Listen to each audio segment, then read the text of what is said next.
Assalamualaikum warahmatullahi wabarakatuh dan salam sejahtera kepada doktor dan rakan-rakan.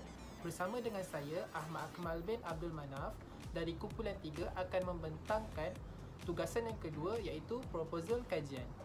Tajuk bagi proposal ini ialah keberkesanan pelaksanaan pendigitalan prosa tradisional iaitu cerpen terhadap kefahaman pelajar semasa PDP. Sebelum saya meneruskan pembentangan, izinkan saya memperkenalkan ahli-ahli dari kumpulan 3. Kumpulan 3 terdiri daripada rakan saya, Aliyah Sakinah binti Rashid, Nur Syafiqah Farhana binti Ahmad Zaidi, Nur Kamalia binti Kamarudin, Nur Aida binti Muhammad Nuruddin, Nurul Nazirah binti Muhammad, Siti Nur Izzati binti Sazali dan Hani Filza Raihana binti Clarence. Tajuk utama bagi proposal ini adalah kurangnya minat membaca terhadap prosa tradisional iaitu cerpen dalam kalangan pelajar. Seterusnya, soalan yang diterbitkan bagi proposal ini adalah: yang pertama, apakah punca yang mempengaruhi minat pelajar untuk membaca prosa tradisional cerpen? Yang kedua, mengapakah pelajar kurang minat untuk membaca prosa tradisional cerpen? Yang ketiga, apakah kaedah yang sesuai bagi memastikan pembelajaran prosa tradisional cerpen dapat difahami dan dihayati oleh pelajar? Dan yang keempat, siapakah yang bertanggungjawab bagi mengatasi masalah ini? Dan akhir sekali, bagaimanakah penggunaan produk Komsas Digital ini mampu menarik minat pelajar untuk membaca dan memahami prosa tradisional cerpen? Seterusnya ialah cabaran. Terdapat 3 cabaran yang mempengaruhi faktor kefahaman pelajar dalam subjek kesusastraan Melayu.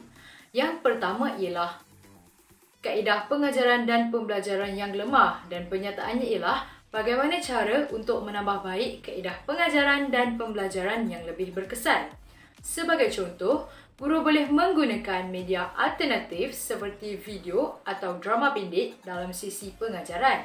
Selain itu, guru boleh melakukan aktiviti permainan dalam bilik darjah melalui penggunaan ABM secara fizikal maupun secara atas talian. Yang berikutnya, guru juga boleh menggunakan aplikasi interaktif lain seperti PowerPoint dan Canva dalam membentangkan subjek terbabit. Cabaran yang kedua ialah suasana pembelajaran yang membosankan. Penyataannya ialah bagaimana cara untuk memastikan suasana pembelajaran lebih menarik. Sebagai contoh, guru boleh melakukan aktiviti luar bilik darjah. Seterusnya, guru juga boleh melaksanakan aktiviti permainan dalam kumpulan seperti lakonan ataupun kuis. Cabaran yang ketiga ialah pengaruh rakan sebaya.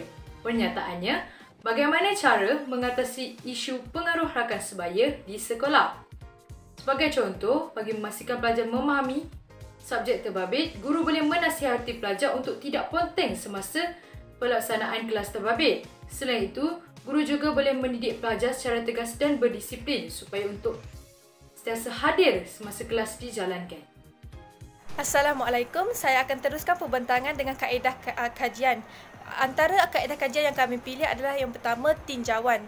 Tinjauan ini dibuat kepada pelajar yang mengambil mata pelajaran kesusastraan. Okey. Antara soalan yang digunakan untuk tinjauan adalah apakah punca yang mempengaruhi minat pelajar untuk membaca prosa tradisional cerpen? Dan yang kedua, mengapakah pelajar kurang minat untuk membaca prosa tradisional cerpen? Okey, keputusan melalui kaedah aktiviti ini adalah video dan rakaman suara. Yang kedua, kaedah yang kami gunakan adalah kaedah perpustakaan bagi soalan apakah kaedah yang sesuai bagi memastikan pembelajaran prosa tradisional cerpen dapat difahami dan dihayati oleh pelajar. Okey, melalui kaedah aktiviti ini, keputusan yang didapati adalah melalui poster, mempunyai visual yang menarik atau ayat-ayat yang mudah difahami. Yang ketiga adalah melalui kajian kes. Okey, kajian kes ni untuk soalan siapakah yang bertanggungjawab bagi mengatasi masalah ini. Okey, keputusan daripada kaedah ini adalah dengan melakukan kerangka projek. Kerangka projek yang mana merangkumi semua perkara yang boleh membantu pelajar dalam prosa tradisional. Dan yang terakhir ialah kaedah temu bual. Okey, kaedah temu bual ini dibuat kepada seorang guru mata pelajaran kesusasteraan untuk soalan bagaimanakah penggunaan produk Komsas digital ini mampu menarik minat pelajar untuk membaca dan memahami prosa tradisional. Okey, keputusannya adalah melalui laporan. Saya akan menerangkan kaedah aktiviti yang akan dijalankan sepanjang proses ABM dilakukan. Pada tahap pertama, kami akan menggunakan pendekatan social eksperimental di mana kami akan mengemukakan soalan dalam bentuk Google Form dan tidak meletakkan sebarang had dalam pemilihan sasaran. Sesiapa sahaja yang mempunyai link dapat mengakses soalan tersebut. Setelah hasil dapatan diperoleh, kami akan menganalisis data tersebut dan menterjemahkan dalam bentuk graf. Pada tahap seterusnya, kami akan membuat pemerhatian melalui kaedah temu bual dengan mengemukakan beberapa soalan berkaitan projek ABM ini. Kami menyasarkan seramai 2 orang iaitu golongan pendidik dan pelajar. Temu bual tersebut dilakukan dalam bentuk video atau audio. Setelah itu, analisis terhadap rakaman tersebut akan dijalankan. Seterusnya, kaedah aktiviti yang akan dilakukan adalah pergi ke perpustakaan. Kami akan menjalankan proses pemahaman teks dengan pencarian istilah dan melakukan pengumpulan sumber rujukan untuk teks yang telah kami pilih. Teks tersebut akan diedit terlebih dahulu sebelum ke peringkat seterusnya. Akhir sekali, kami akan menjalankan proses penceritaan teks dengan kaedah penghasilan video. Video tersebut akan diedit sebelum dimuat naik di saluran yang telah kami tetapkan. Baiklah, seterusnya ialah kaedah sumber atau guiding resources, iaitu masalah kurang minat membaca cerpen prosa klasik dalam kalangan pelajar dapat diatasi melalui kaedah kepustakaan, kaedah guru subjek, drama klasik atau video cerpen klasik dan media sosial seperti Instagram, TikTok dan Facebook. Seterusnya saya akan menerangkan penyelesaian. Kumpulan kami telah mengadakan satu perjumpaan bagi membincangkan mengenai pelbagai idea yang telah diutarakan untuk penyelesaian ini.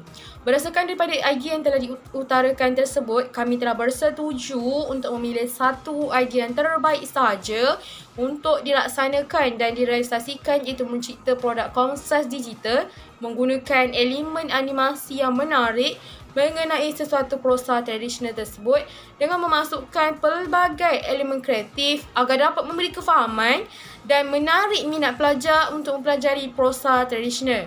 Produk Komsas digital yang dihasilkan tersebut ni akan dimuat naik ke laman YouTube supaya mudah diakses oleh pelajar. Pemikiran produk Komsas digital contohnya seperti filem-filem animasi yang menyelipkan prosa tradisional merupakan salah satu alternatif untuk menarik minat pelajar terhadap karya sastra. Okey, tuntasnya melalui penggunaan teknologi moden dan canggih ini ianya mampu menarik minat pelajar terhadap karya sastra. Seterusnya adalah sasaran. Tajuk ini bakal dimanfaatkan kepada golongan sasaran yang telah dikenal pasti mengikut justifikasi yang tertentu. Antara golongan yang kami sasarkan adalah guru dan pelajar.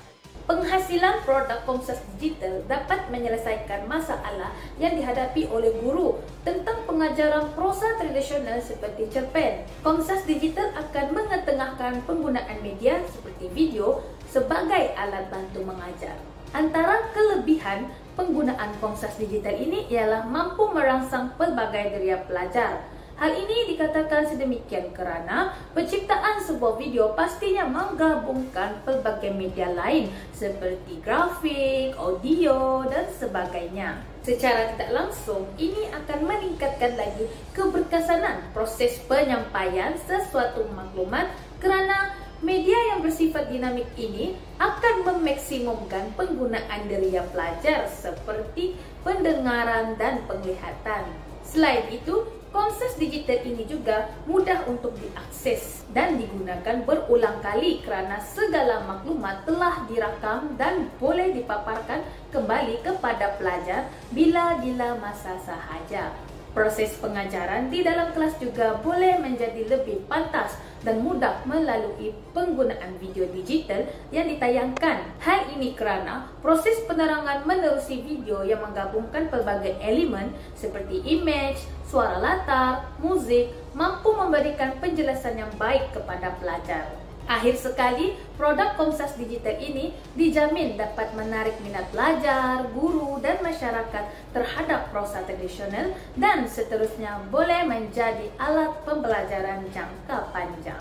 Penerbitan produk akan dilakukan dalam bentuk digital iaitu menggunakan aplikasi YouTube agar mudah untuk ditonton dan dikongsi kepada semua lapisan masyarakat.